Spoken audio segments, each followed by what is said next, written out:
Movie का start Japan के एक लड़के इचिगो को दिखाते हुए होता है, जो अपनी मोम के साथ कहीं पर जा रहा था और रास्ते में बारिश हो रही थी। वो लड़का रिवर के किनारे एक लड़की को देखता है जिसके पास अम्ब्रेला नहीं थी। तब इचिगो उस लड़की की हेल्प करने के लिए उसके पास जाता है। तब इचिगो की मोम उसे रोकने के लिए उसके पीछे पीछे जाती है, क्योंकि उन्हें वहाँ पर कोई लड़की नजर नहीं आ रही थी। वो लड़की जैसे ही अपना फेस इचिगो की तरफ करती है तो वो बेहोश हो जाता है। अब जैसे ही इचिगो होश में आता है तो वो अपनी मदर को इंजर्ड पाता है। यहाँ पर हमें पता चलता है कि वो लड़की कोई इंसान नहीं थी बल्कि इविल स्पिरिट थी। अब मूवी में काफी साल गुजर जाते हैं और इचिगो अब बड़ा हो गया था। इचिगो को बचपन से ही वो स्पिरिट नजर आती थी और अब वो स्पिरिट्स को देखने का आदी हो गया था। वो अपने आसपास मौजूद हर स्पिरिट को देख सकता था और इवन उनकी हेल्प भी करता था। अब इचिगो जब स्कूल से अपने घर आता है तो वो अपने रूम में एक मिस्टीरियस गर्ल को देखता है। वो लड़की ये देखकर हैरान होती है कि इचिगो उसकी प्रेजेंस को फील कर सकता है। यहाँ पर हमें ये भी पता चलता है कि उस लड़की का नाम रुकिया है, लेकिन वो कोई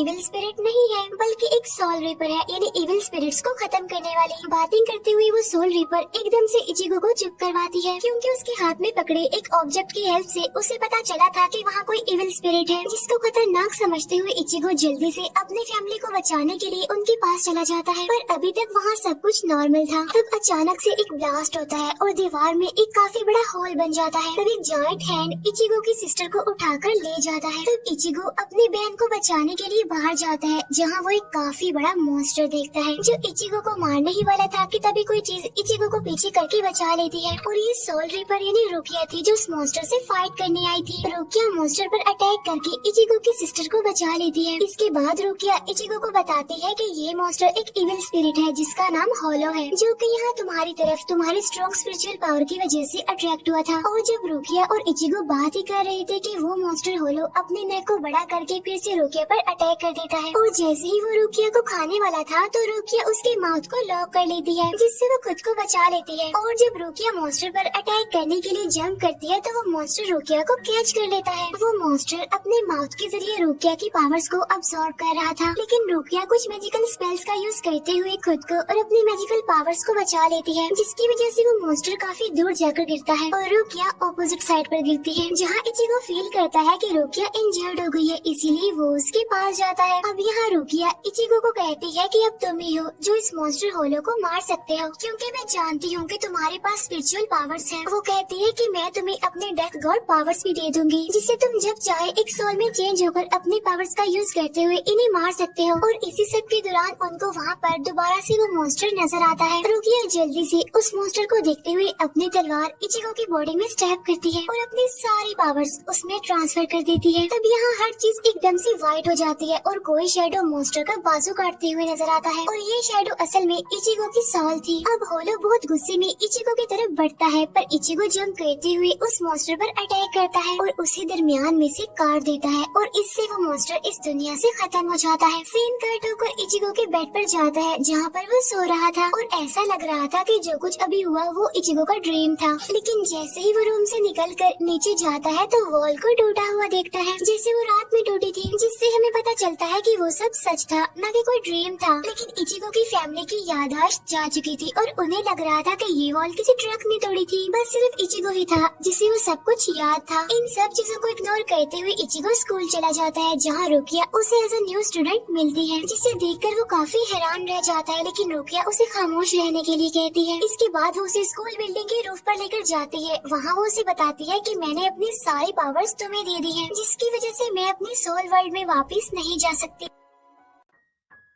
और अब वो इचिगो से अपनी पावर्स वापस लेने आई थी। वो कहती है कि वो तलवार को दोबारा से अपनी बॉडी में स्टैब करे, जिससे उसकी पावर्स दोबारा से उसके पास आ जाएंगी। पर इचिगो ये बात नहीं मानता। तब रुकिया जल्दी से उसको नीचे गिराते हुए उसके अंदर अपनी सोर्ड को स्टैब करने की कोशिश करती है, बट वो ऐसा नहीं कर पाती, जिससे रुकिया को पता चलता है कि इचिगो के अंदर उससे ज्यादा पावर्स है। यानी अब इचिगो की अपनी और रुकिया की पावर्स मिलकर वो बहुत ज्यादा पावरफुल हो गया है। तब रुकिया को लगता है कि इचिगो कुछ ट्रेनिंग के बाद बहुत अच्छे से इविल सोल का मुकाबला कर सकता है। लेकिन इचिगो को ये आइडिया पसंद नहीं आता क्योंकि वो एक नॉर्मल लाइफ गुजारना चाहता था। इस सब के बाद जब इचिगो अपने घर आता है तो वो अपने कबर्ड में रुकिया को देखता है। वो उसे कहता है कि तुम क्या कर रही हो यहाँ, चली क्यों नहीं जाती यहाँ से। जिस पर वो कहती है कि मैं यहाँ से कहीं नहीं जा सकती क्योंकि मेरी पावर्स तो तुम्हारे पास है। अभी ये लोग बातें कर ही रही होती है कि तभी अचानक से इचिगो के फादर वहाँ पर आ जाते हैं क्योंकि उन्हें लग रहा था कि वहाँ पर कोई लड़की है जिसे इचिगो ने कहीं पर छुपा दिया है और वो कबर्ड के अंदर भी देखते हैं, लेकिन उन्हें रुकिया नजर नहीं आती क्योंकि वो तो सोल रीपर थी। तब इचिगो के फादर उसे वार्न करते हुए वहाँ से चले जाते हैं। नेक्स्ट डे रुकिया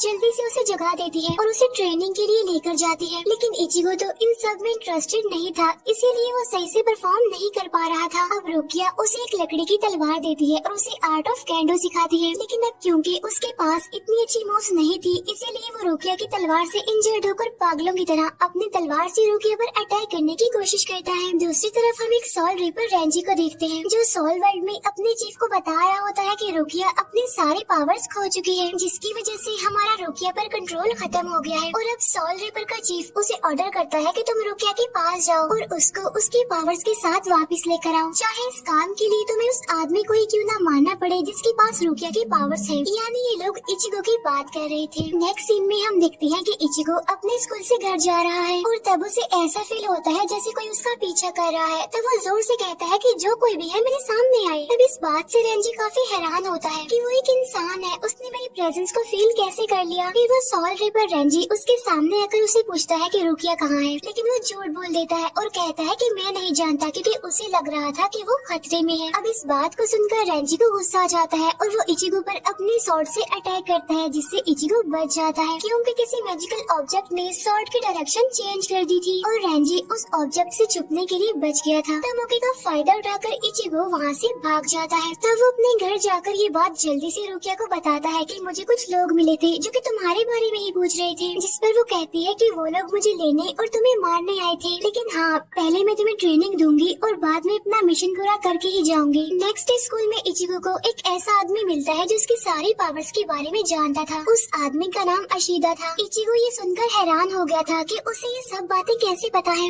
जिस पर वो आदमी कहता है कि मेरे पास भी ऐसे ही पावर्स हैं। वो लड़का इचिगो को बताता है कि मैं एक ऐसे ट्राइब से हूँ जिसे सोल रीपर ने खत्म कर दिया है। अशीदा अब अपनी मैजिकल पावर इचिगो को दिखाने के लिए यूज करता है। वो अपने मैजिक से बो एंड एरो यानी तीर कमान बनाता है। तब उसके मैजिकल एरो को देखते हुए हमें ये बात पता चलती है कि इचिगो को सोल रीपर रेंजी से बचाने वाला कोई और नहीं बल्कि अशीदा ही था। यहाँ अशीदा उसे रिक्वेस्ट करता है कि प्लीज तुम उन सोल रीपर से बदला लेने के लिए मेरी हेल्प करो, और डराने के बावजूद भी इचिगो उसकी बात नहीं मानता और वो इचिगो को गुस्सा दिलाने के लिए एक स्टोन तोड़कर शहर में गिराता है, जिससे वहाँ होलो यानी इविल स्पिरिट आने वाली थी। और रुकिया को जैसे ही इविल स्पिरिट की प्रेजेंस के बारे में पता चलता है तो वो अपने फ्रेंड को बचाने के लिए उसकी हेल्प करने के लिए आती है और जल्दी से उसे पंच करते हुए ह्यूमन से सोल रीपर में बदल देती है। वो लोग जल्दी से रोड पर आते हैं जहाँ पर एक मॉन्स्टर एक बच्चे को मार रहा था। वो मॉन्स्टर दिखने में एक स्पाइडर जैसा था जिसकी बहुत सारे लेग्स थी। इचिगो जल्दी से उसके पास जाकर गुस्से में उस पर अटैक कर देता है। इचिगो और मॉन्स्टर के दरमियान फाइट चल रही थी और जहां वो मॉन्स्टर इचिगो पर हैवी होने वाला था, वहीं पर दूसरा सोल रीपर रेंजी अपने इनक्रेडिबल स्पीड पावर का यूज करते हुए इचिगो को बचा लेता है। और अब रेंजी और इचिगो के दरमियान फाइट शुरू हो जाती है। जब रेंजी उसे मारने ही वाला था कि रुकिया उसे बचाने आ जाती है, जिससे रेंजी को गुस्सा आ जाता है क्योंकि रुकिया एक इंसान को बचा रही थी। हालांकि उसको मार देने से रुकिया की पावर्स वापस आ सकती थी। इसी सब के दरमियान यहाँ पर सोल रीपर का चीफ आ जाता है। यहाँ पर हमें पता चलता है कि वो रुकिया का भाई है। वो रुकिया से कहता है कि तुम किसी भी हालत में इस आदमी से अपने डेथ गॉड पावर्स लेकर वापस आओगी और चाहे इस काम के लिए तुम्हें इचिगो को मारना ही क्यों न पड़े। और रुकिया के पास भी यही एक तरीका था अपने सोल वर्ल्ड में वापस जाने का, लेकिन रुकिया किसी इनोसेंट इंसान को मारना नहीं चाहती थी। फिर रुकिया का भाई उसे वार्निंग देते हुए चला जाता है कि अगर रुकिया नेक्स्ट फुल मून तक सोल वर्ल्ड में वापस ना आई तो इचिगो को वो खुद ही मार देंगे। जिसके बाद रुकिया इचिगो की सोल को उसकी बॉडी तक लेकर आती है। यहाँ रेंजी के साथ फाइट में इचिगो की सोल काफी हर्ट हुई थी। रुकिया को लगता है कि उसकी पावर्स वापस लेने से उसकी जान जा सकती है, इसीलिए वो इचिगो की जान बचाने के लिए अपने भाई से एक डील करती है। वो कहती है कि हम इचिगो को अपने सबसे बड़े मॉन्स्टर ग्रैंड फिशर को मारने के लिए यूज करेंगे, लेकिन इसके बदले उन्हें इचिगो को छोड़ना होगा। अब रुकिया का भाई तो ये बात मान जाता है, लेकिन रेंजी को इस बात पर बहुत गुस्सा आता है। वो कहता है कि रुकिया उस आदमी के ट्रैप में फंस रही है, क्योंकि उसे लगता है कि इचिगो भी सॉल स्पिरिट है। इन सब बातों के दौरान रुकिया को ढूंढते हुए इचिगो भी वहाँ पर आ जाता है और अपने फ्रेंड को बचाने के लिए कहता है कि मैं उस ग्रैंड फिशर को मारूंगा, शर्त ये है कि अभी तुम लोग यहाँ से चले जाओ। तब रुकिया का भाई ये मान लेता है, क्योंकि उसे पता था कि ग्रैंड फिशर बहुत पावरफुल है, जिसको इचिगो मार नहीं पाएगा और वो खुद ही मर जाएगा, और इस तरह से रुकिया की पावर्स भी उसे वापस मिल जाएंगी। और अब वो अपने मिशन के लिए रुकिया से ट्रेनिंग लेता है। अब की बार वो पहले से बहुत अच्छा परफॉर्म कर रहा था, क्योंकि उसे किसी भी हाल में उस ग्रैंड मास्टर को मारना था, और सबसे इम्पोर्टेंट कि उसने अपनी फ्रेंड रुकिया को बचाना था। और इस सब के लिए जरूरी था कि वो अपनी पावर्स को अच्छे से जान सके और उनको अपने कंट्रोल में कर ले। नेक्स्ट सीन में हम देखते हैं कि इचिगो की ट्रेनिंग कंप्लीट हो गई है और ग्रैंड फिशर भी उनसे लड़ने के लिए आ गया है, जिसके यहाँ आने का रुकिया को पता चल जाता है और वो जल्दी से इचिगो को ह्यूमन से सोल रिपर में चेंज कर देती है। ग्रैंड मास्टर उस छोटे सोल की शक्ल में सामने आता है, जिसने मूवी के स्टार्ट में इचिगो की मॉम को मारा था, जिसे देखकर इचिगो का गुस्सा और ज्यादा बढ़ जाता है और वो अपनी तलवार से उस मास्टर के टेंटिकल्स को काट देता है। और जैसे ही इचिगो उसके दिल पर अटैक करने वाला होता है तो उसे वहाँ पर उसकी मॉम नजर आती है, जिनको देखकर वो 1 मिनट के लिए रुक जाता है। असल में ये एक विजन था जो उस मास्टर ने इचिगो को ट्रैप करने के लिए दिखाया था, जिससे रुकिया उसे बाहर निकालती है। और इसके बाद हम मास्टर को उसके असली रूप में देखते हैं, जिससे इचिगो लड़ रहा था, और अब वो दोनों लड़ते हुए सिटी के अंदर आ जाते हैं, जहाँ वो मास्टर हर चीज को डिस्ट्रॉय कर रहा था। इचिगो उसे मारने की बहुत कोशिश कर रहा था, लेकिन उसे मारना बहुत मुश्किल था। और अब फाइट के दौरान वो मास्टर इचिगो पर भारी पड़ रहा था, और जैसे ही वो मास्टर इचिगो को मारने ही वाला होता है तो वहाँ मैजिकल ऑब्जेक्ट इचिगो को बचा लेता है। और ये वही ऑब्जेक्ट था जिसने पहले भी इचिगो को बचाया था, यानी अशीदा का मैजिकल एरो, जिसका मतलब ये था कि वो भी इचिगो की हेल्प करने के लिए आया था। अशीदा बार बार उस पर अपने वेपन से अटैक करता है, जिससे वो बचता रहता है। इतने में ही इचिगो नीचे से उस मॉन्स्टर पर अटैक करता है, जिससे वो ज्यादा इंजर्ड तो नहीं होता, लेकिन उसे गुस्सा आ जाता है और वो अपने गुस्से को तूफान में बदल देता है, जिससे वो अशीदा और इचिगो दोनों को ही हर्ट करते हुए दूर फेंकता है। तब इचिगो जाकर एक बस के अंदर गिरता है, तो वो मॉन्स्टर बस के अंदर अपने टेंटिकल की हेल्प से उसे ट्रैप कर लेता है, लेकिन बाहर से अशीदा उस मॉन्स्टर की आई पर अपने एरो से अटैक करता है। तब वो मॉन्स्टर गुस्से में उस पूरी बस को तोड़ देता है, और तब इचिगो जंप करते हुए बाहर निकलकर मॉन्स्टर के हेड पर अटैक करता है, जिससे फाइनली वो मॉन्स्टर मर जाता है। अब रुकी अपने फ्रेंड यानी इचिगो को देखने के लिए उसके पास आती है, जो कि बिल्कुल ठीक था, और अब वो अपने मिशन में कामयाब हो गए थे। लेकिन इससे पहले कि वो लोग अपनी जीत को सेलिब्रेट करते, वहाँ पर दूसरे सोल रिपर आ जाते हैं, यानी रुकिया की वर्ल्ड से रेंजी और उसका भाई आ गया था, और रेंजी जल्दी अशीदा को पीछे से मार देता है। इसके बाद रुकिया का भाई उसे कहता है कि ग्रैंड फिशर अब खत्म हो गया है और हमारा मिशन भी पूरा हो गया है, तो अब तुम्हें इस आदमी को मार कर अपनी पावर्स वापस ले लेनी चाहिए, क्योंकि एक इंसान और सोल रिपर कभी भी दोस्त नहीं हो सकते।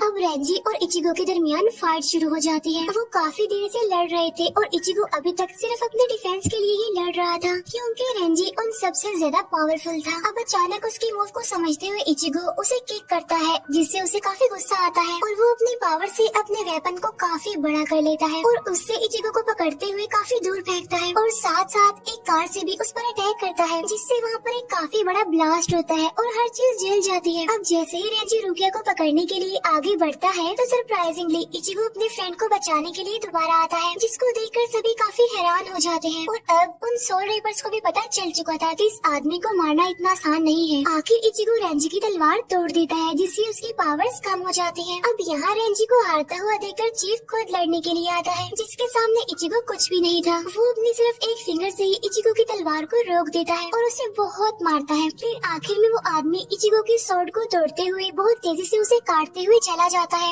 लेकिन इस बार दोबारा रुकिया को बचाने के लिए वो उठता है, जिससे रुकिया के भाई को गुस्सा आ जाता है। तो वो उसे जान से मारने के लिए आगे बढ़ता है, पर रुकिया आगे बढ़कर उसे किक करती है, जिससे वो कार पर जाकर गिरता है। वो उसे उठने से रोकती है और अपने भाई के सामने उसे बुरा भला कहती है। रुकिया अपने भाई से वादा करती है कि वो अपने पावर्स के साथ अपनी दुनिया में वापस जरूर आएगी, जिसके बाद वो अपने स्वॉर्ड को इचिगो की बॉडी में स्टैब करती है और अपनी सारी पावर्स उससे वापस ले लेती है। यहाँ हर चीज पहले की तरह व्हाइट हो जाती है और सीन कट होकर फिर से इचिगो के बेड पर आता है, जहाँ वो अभी भी जिंदा था, क्योंकि रुकिया ने अपने डेथ गॉड पावर से उसे मरने नहीं दिया। अब इचिगो की नॉर्मल लाइफ स्टार्ट हो गई थी और वो नॉर्मली अपने स्कूल जाता है, जहाँ उसके सारे फ्रेंड्स पहले जैसे ही थे, पर रुकिया वहाँ पर नहीं थी और ना ही वो किसी को याद थी। लेकिन इचिगो उसे बहुत मिस कर रहा था और फिर वो अपने बुक में रुकिया के लिखे हुए वर्ड पर स्माइल करता है और उसके स्माइल के साथ ही ये मूवी यहीं पर एंड हो जाती है। Thank you for watching.